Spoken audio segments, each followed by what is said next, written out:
এটা হচ্ছে ট্যাংরা মাছ। এই মাছটা আমি কেটে ধুয়ে পরিষ্কার করে পেঁয়াজ দিয়ে ভুনা করব।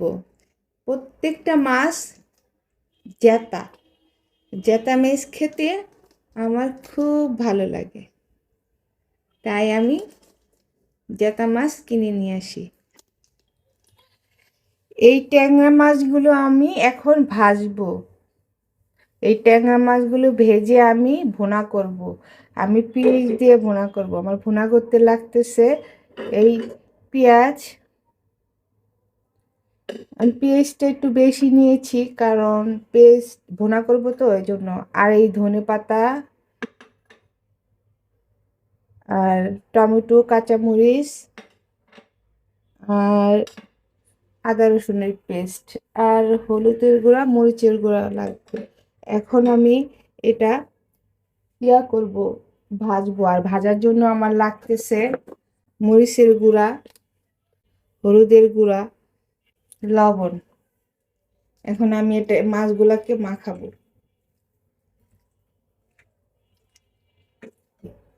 এটা আমি এখন তেলে ভাজা ভাজা করব। আমার মাখানো শেষ। আমি খুব সুন্দর করে মেখেছি।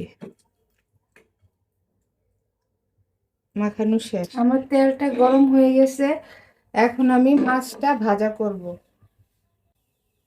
বিসমিল্লাহ।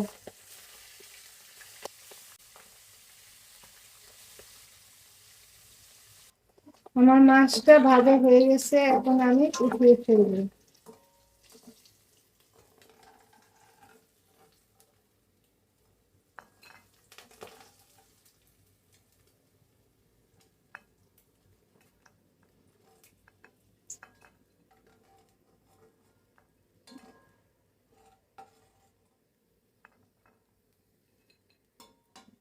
আমার মাছটা মাশাআল্লাহ অনেক সুন্দর ভাজা হয়েছে।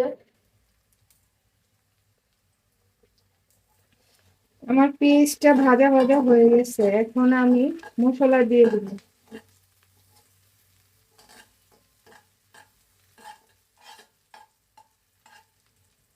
এখন আমি আদা রসুনের পেস্ট দিয়ে দিব।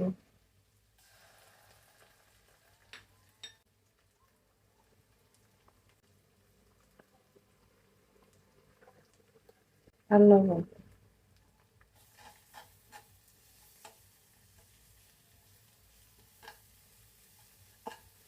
আমি মশলাটা পানি দিব না, তেলে ভাজা ভাজা করব। তেলে ভাজা ভাজা করলে কাঁচা মশলার গন্ধটা নাই হয়ে যাবে।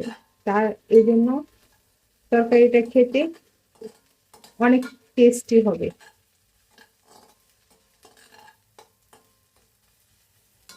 টমেটো আর কাঁচামরিচটা দিয়ে দিব।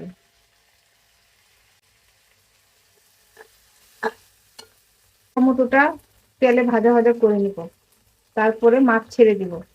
আমার টমেটোটা কষানো হয়ে গেছে, মশলাটাও কষানো হয়ে গেছে। আমি পানি দিয়ে দেব। টমেটোর পানিতে মশলাটা ভাজা ভাজা হয়ে গেছে। এখন আমি মাছটা ছেড়ে দিব। ভেজে রাখা মাছটা আমি এখন ছেড়ে দিব।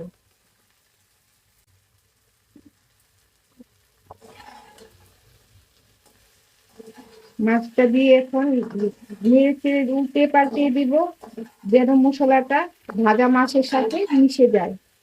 আর এইভাবে রান্না করলে অনেক টেস্টি হয়।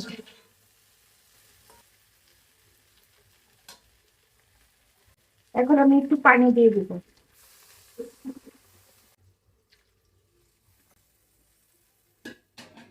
এই পানিটা মাছটা হয়ে যাবে।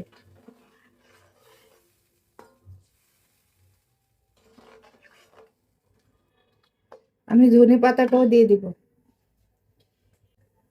ধনে পাতাটাও দিয়ে দিব।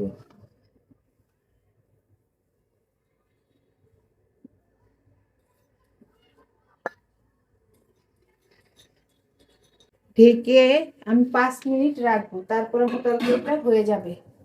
ট্যাংরা মাছ ভুনাটাও হয়ে যাবে। এখন আমি এগুলি মিশিয়ে 5 মিনিট পানিটা শুকাতে দেব।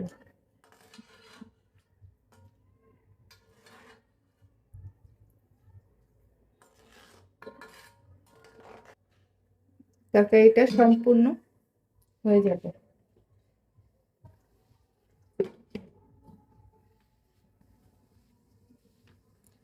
আমার তরকারিটা এখন সম্পূর্ণ হয়ে গেছে।